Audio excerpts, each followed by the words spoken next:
The water knot, which is done with webbing.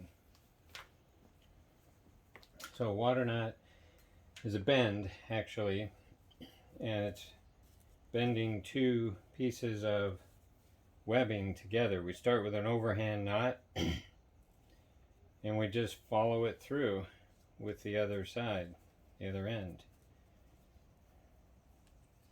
Make sure it's all flat, no kinks or crosses. Dress it, and this will cinch up very tight. Put a heavy load on that, you may not be able to get it apart. Now if you're making anchors with webbing and you have a piece that's too long,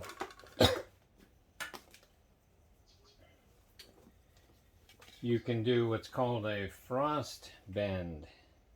So I don't need all this extra here. And so I'm going to take a bite in the webbing, and then create my first overhand knot, and then with my tail I'm going to follow it through. This is the frost bend.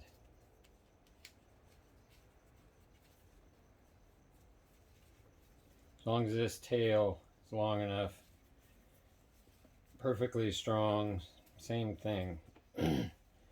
Now with the water knot, I mentioned it's difficult to take apart if there's a heavy load on it. You can put in what's called a crush carabiner, which goes right here, and still the same strong knot or bend, but this will give you the opportunity to have a little gap in there and you can untie it much easier. But it uses up another piece of gear, so don't use that too often. But if you have plenty of extra, crush carabiner and a water knot.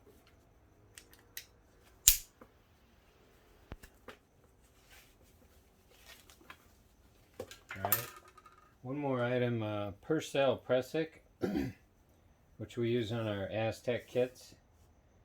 This is not for adjustment. This is for